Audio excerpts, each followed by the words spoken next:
All right, let's talk about brushing our teeth. Okay. I mean, it's something we do every day, right?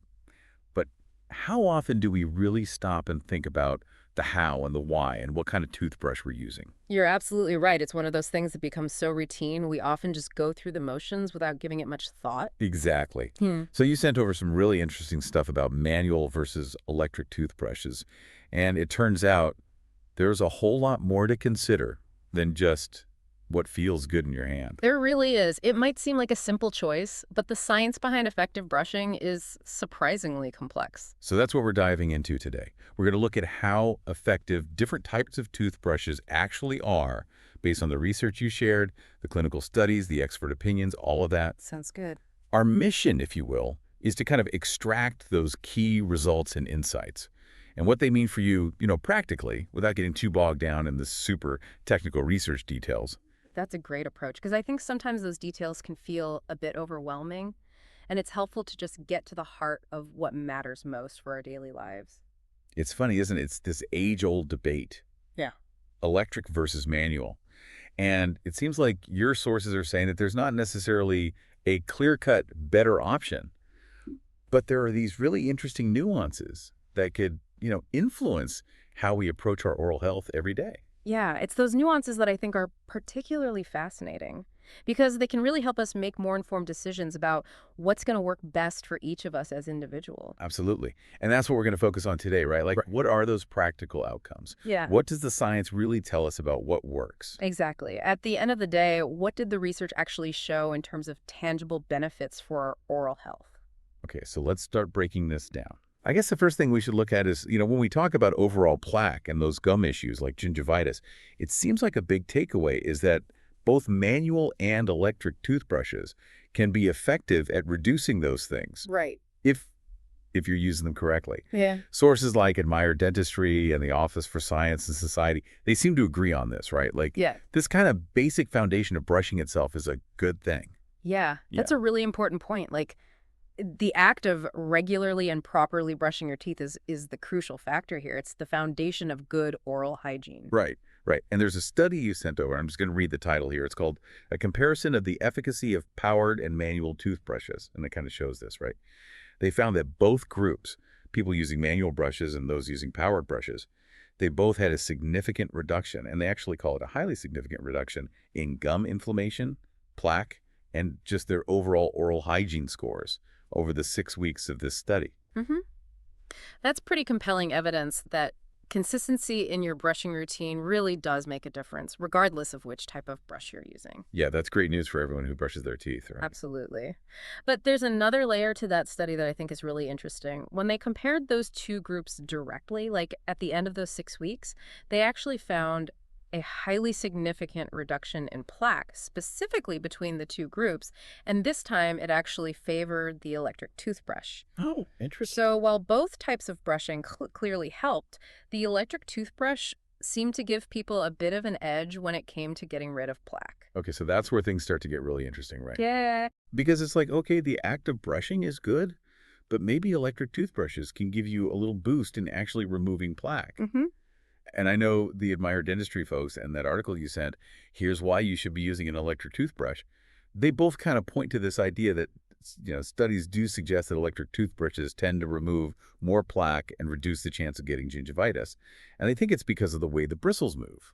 Yeah, that consistent and often more effective bristle action that you get with electric brushes, the rotating, oscillating, all of that, it seems to make a difference. And it kind of makes sense, right? Yeah. Because it's like you're taking the guesswork out of it a little bit. Right. Like with a manual brush, it's all on you to get that motion right every time. Exactly. The electric brush, like by design, it's providing a more standardized cleaning action, so you're not relying as much on your own technique each time you brush. Right, right.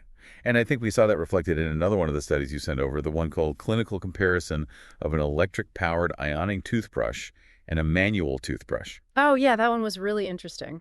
Yeah, and they found that this electric ionic toothbrush, it showed a significantly higher plaque removal rate than manual brushes, and specifically in the premolar and molar areas. Which makes sense, right? Because those are the teeth further back in your mouth. And they tend to have those more complex surfaces that can be harder to reach effectively with a manual brush. So the powered action of the electric brush seems to provide a real advantage in those trickier spots. Absolutely. And I think, I don't know about you, but when I read that 11-year study from the Oral Health Foundation, those results really jumped out at me Oh, that was a fascinating one, yeah. because they said that people using electric toothbrushes had healthier gums, less tooth decay. They actually had 18% less tooth decay, which is a pretty big difference, and then 22% less gum recession compared to those who were using manual brushes.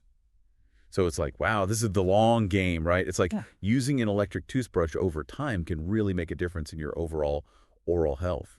That long-term data is so valuable because it gives us a sense of the cumulative impact.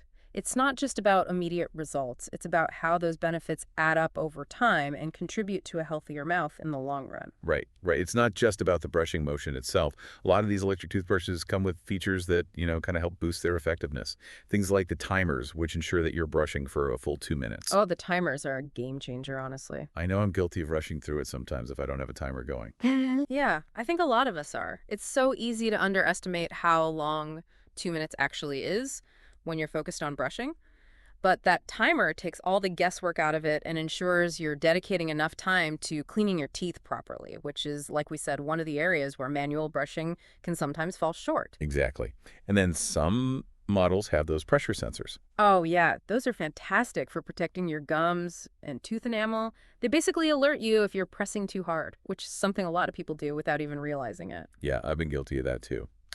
Okay, so we've talked a lot about the electric side of things, and it definitely seems like there's some compelling evidence for their effectiveness. For sure. But let's not forget about the good old manual toothbrush, Yeah. right? It's been around forever. It stood the test of time, so it must have some benefits, some things going for it.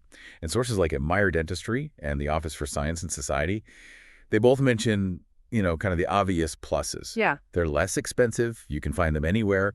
And they're super portable. You don't have to worry about charging them. Absolutely. For a lot of people, the simplicity and affordability of a manual toothbrush makes it a perfectly reasonable option. And like you said, the portability factor is undeniable. If you're traveling or on the go, it's hard to beat the convenience of a manual brush. Yeah, for sure. And I think Meyer Dentistry makes a really important point, which is that as long as you have a solid oral hygiene routine and you're using the proper brushing technique, a manual brush can be just as effective as an electric one. Mm-hmm. It really puts the emphasis on the user, right? Like what you're doing matters most. Yeah, that's key. With a manual toothbrush, the outcome is very much dependent on the user's diligence and technique.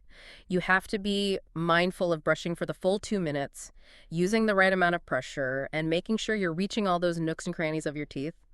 But, some people actually prefer that level of control that you get with a manual brush. Yeah, makes sense. It allows them to adjust their technique and pressure more precisely based on what feels right in their mouth. Yeah, I can see that. It kind of brings us to this theme that I noticed kept popping up in a lot of your sources. Yeah. Which is that technique is so important, Oh, absolutely. It's paramount. almost above all else. Yeah. Both Admire Dentistry and the Office for Science and Society, they really emphasize that proper brushing technique is crucial regardless of which type of brush you're using. Uh-huh. Like that 45-degree angle to your gums, gentle circular motions, brushing for at least 2 minutes twice a day. That's the foundation. Couldn't agree more. And the Oral Health Foundation, they also drive this point home, reminding us that brushing twice a day for 2 minutes with fluoride toothpaste is the cornerstone of a healthy mouth, no matter what kind of brush you're using. Right. And I thought this was really interesting. The Office for Science and Society actually suggested that getting some professional guidance on your brushing technique from a dentist or a hygienist might be even more important than the specific type of toothbrush you're using. That's such a good point, because even if you have the fanciest electric toothbrush, if you're not using it correctly, you're not going to reap the full benefits. It's like having a really nice car, but not knowing how to drive it properly, right? Perfect analogy.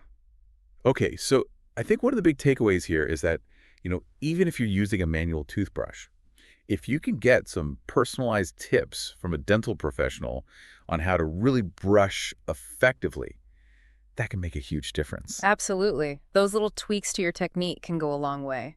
All right, let's circle back to that study on the ionic toothbrush for a second. Okay. Because remember, the clinical comparison of an electric-powered ionic toothbrush and a manual toothbrush, it had some specific results that I thought were pretty interesting. Oh, yeah. That one had some unique findings. Right. So what stood out to you from that one?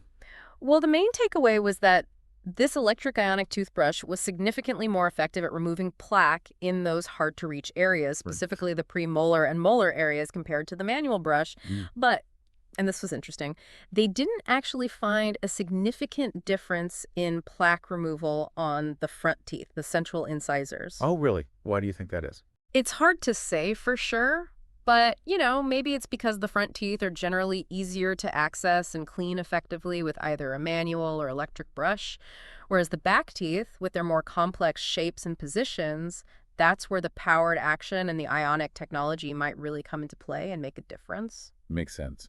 And they also looked at, like, the actual amount of plaque reduction in those back areas, right? Didn't they say there was something like an 85% reduction with the electric ionic brush compared to around 58% with the manual brush?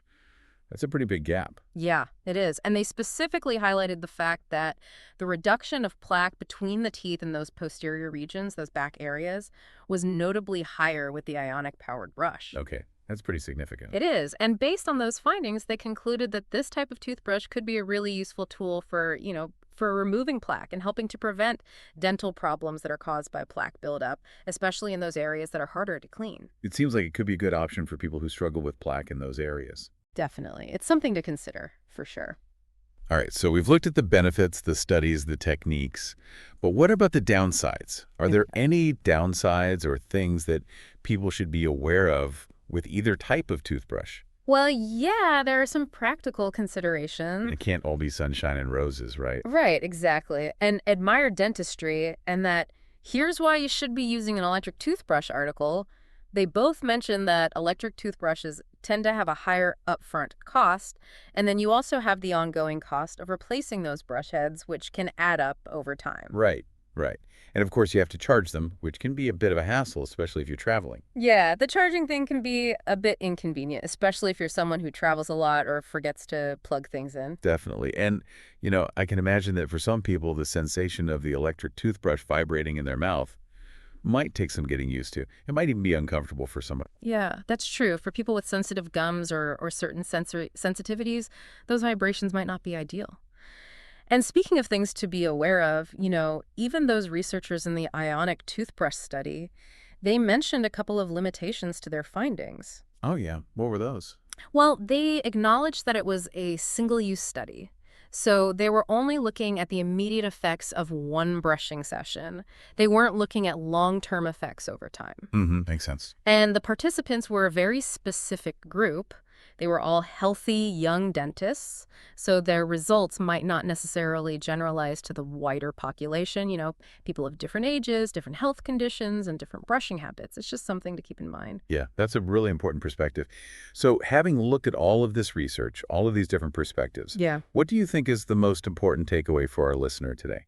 I think the key takeaway is that both manual and electric toothbrushes can be effective tools for maintaining good oral hygiene, but the research does seem to suggest that electric toothbrushes, particularly those with oscillating rotating heads or ionic technology, often give you a slight edge when it comes to removing plaque and potentially promoting better long-term gum health. And I think, for our listeners who are really interested in getting informed, getting the knowledge quickly but thoroughly, hopefully, this deep dive has done just that. Yeah. It's given you a clearer picture of what the science actually says without overwhelming you with all those research details. Yeah. And I think the aha moment here is that the type of brush you use can actually make a difference, especially for those harder to reach areas. Definitely. But it's not a magic solution, right? It Right. still comes down to consistent effort and good technique. Absolutely. At the end of the day, the toothbrush is a tool, and how effectively it works depends entirely on how you use it. So some practical advice for everyone listening. If you're thinking about making the switch to an electric toothbrush, think about your budget. Think about how easy it is for you to use your hands. And consider if you have any specific needs, like if you have sensitive gums. And features like those timers and pressure sensors, those can be really helpful. But if you're perfectly content with your manual toothbrush, that's great too. Just focus on really honing your brushing technique. Maybe even talk to your dental hygienist and get some personalized tips. That can be incredibly effective and doesn't cost you anything extra. And it might be worth considering if you have any particular problem areas in your mouth, too. Like if you consistently find yourself with plaque buildup in your back teeth. an electric toothbrush might be a particularly helpful tool for you to have in your arsenal. That's a really good point. It's Yep. all about figuring out what works best for you and your individual needs. Exactly. There's Wow. no one-size-fits-all solution. Well, this has been a really insightful look at something we all do every day, multiple times a day. And you know what? It's pretty amazing to think about how far toothbrush technology has come. We've gone from using simple twigs to clean our teeth to these high-tech devices with all sorts of bells and whistles. And it really makes you wonder, what's next? What's the next big breakthrough in oral hygiene going to be? And how is it going to change our daily routines? How's it going to impact our overall health? Definitely something to ponder next time you're standing at the sink brushing your teeth. I know I'll be thinking about it. It's fascinating to consider how these everyday tools continue to evolve and shape our lives. Absolutely. Well, thanks for joining me on this deep dive. It's been a pleasure. The pleasure was all mine. And to everyone listening, we'll catch you on the next one. See you then.